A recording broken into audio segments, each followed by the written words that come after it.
juin 1984. Sevier County en Arkansas est un secteur rural situé près de la limite de l'Oklahoma.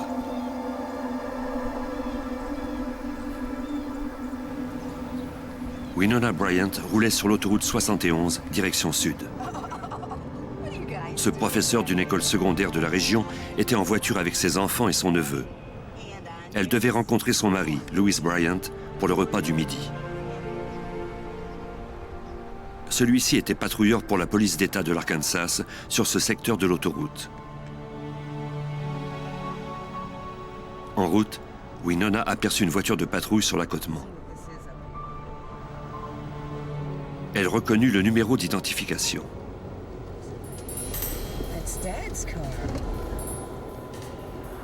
Mais Louis n'était pas là. Quelque chose ne tournait pas rond. Winona demanda aux enfants de ne pas descendre de voiture.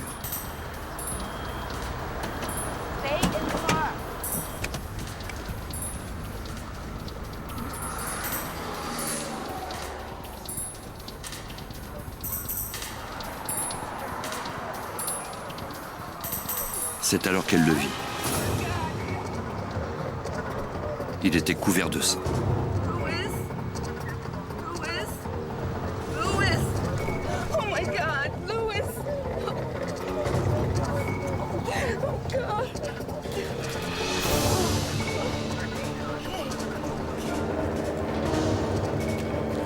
Winona luttait pour conserver son calme quand elle appela à l'aide sur la radio.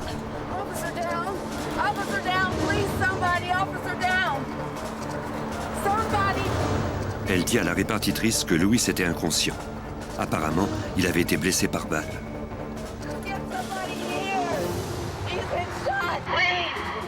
La répartitrice de la police d'État alerta aussitôt les patrouilleurs qu'un de leurs collègues avait été blessé. Des automobilistes s'arrêtèrent pour offrir de l'aide. Winona décelait un faible pouls, mais son mari ne respirait pas. Elle lui administra les premiers soins en attendant l'arrivée des secours.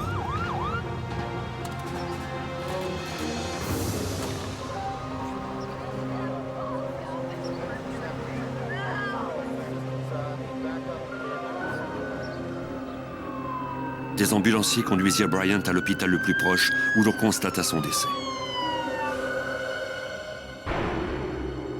Le patrouilleur Louis Bryant était un policier expérimenté et respecté au sein de la police de l'Arkansas. Il laissait dans le deuil sa femme Winona et leurs 2 enfants. Quelques minutes plus tard, le bureau du shérif de DeQueen reçut un appel d'urgence. Un conducteur sur l'autoroute 71 avait aperçu une camionnette brune et blanche quitter la scène du crime. Le véhicule suspect traînait une remorque de fabrication artisanale derrière lui. Des policiers de Broken Bow en Oklahoma repérèrent la camionnette qui se dirigeait vers l'ouest. Le conducteur refusait de s'arrêter, mais les agents le forcèrent bientôt à se ranger au bord de la route. Au moment où les agents s'approchaient du véhicule, le conducteur en descendit et se mit à tirer sur eux avec sa carabine.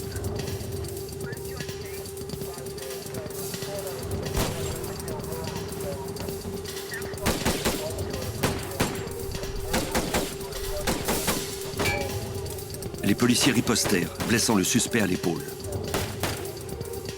Celui-ci s'empara alors d'un pistolet de calibre 45 et il continua à tirer.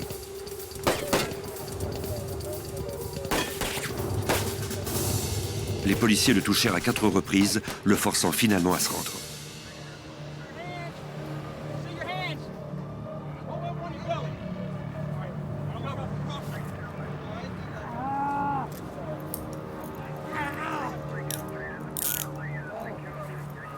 En fouillant le suspect, ils trouvèrent son permis de conduire. Il s'appelait Richard Wayne Snell. Il était originaire de Stephenville, au Texas. À l'hôpital, les policiers interrogèrent Snell. Celui-ci reconnut avoir abattu le patrouilleur. Il ajouta qu'il était recherché par la police au Texas et qu'il tentait d'échapper à son arrestation. Dès qu'il avait vu Bryant s'approcher de son véhicule, il avait ouvert le feu.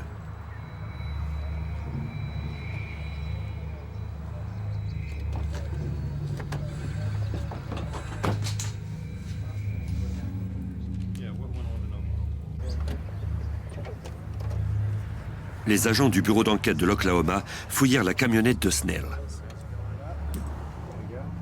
Ils y trouvèrent une boîte de métal contenant un pistolet semi-automatique de calibre 22 et une grenade.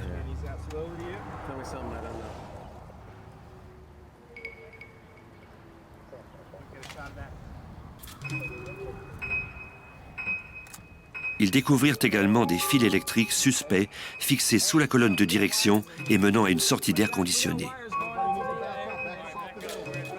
Ils craignaient que le véhicule ne soit piégé.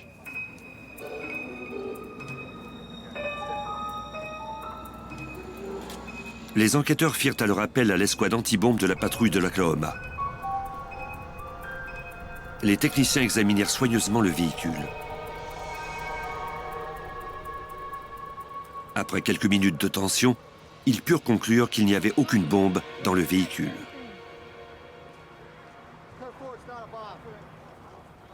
Les enquêteurs poursuivirent les recherches. Ils trouvèrent plusieurs armes à feu, notamment une mitraillette Mac 10. Ils recueillirent également des dépliants imprimés par un groupe extrémiste se faisant appeler le CSA, pour Covenant, Sword et Arm of the Lord. Ce groupe militait en faveur du renversement du gouvernement américain. Dans ces dépliants, ils prônaient la mise à mort des agents du gouvernement et l'extermination des Juifs et des Noirs. Les policiers firent appel à l'agent Bill Buford de l'ATF. De concert avec d'autres agents du gouvernement fédéral, Buford tentait d'établir un dossier criminel contre le CSA depuis près de 2 ans.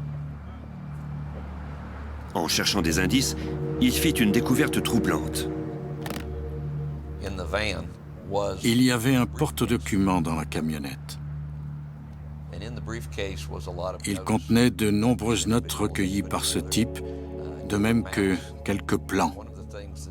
Alors j'ai constaté qu'il y avait un plan de ce qui semblait être ma propre maison, située sur la rue que j'habitais, avec les maisons voisines.